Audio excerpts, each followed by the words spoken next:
હું ભાગ્યશ્રી નોવેલ્ટી અમિતભાઈ કટલેરીવાળા મારી દુકાનમાં બધાનું સ્વાગત કરું છું. ને અત્યારે બજારમાં 200-250ના મળતા પરફ્યુમ હું 200ના 2 આપું છું. 120નું 1 અને 200ના 2. ને સ્મેલ પણ સારી ટકશે. બજારમાં 250 ml ઓલા 250 ml મળે છે.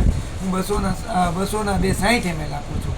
120નું 1 અને 200ના 2 પરફ્યુમ અત્યારે સ્કીમમાં છે ને લિમિટેડ સ્ટોક છે.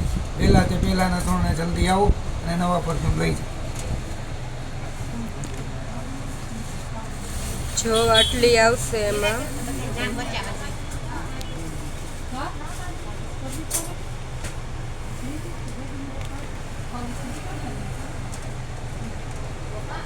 તો બધા આવી જાજો અહીંયા લેવા. પરફ્યુમ સાવ સસ્તા છે, તમને ક્યાંય નહીં મળે.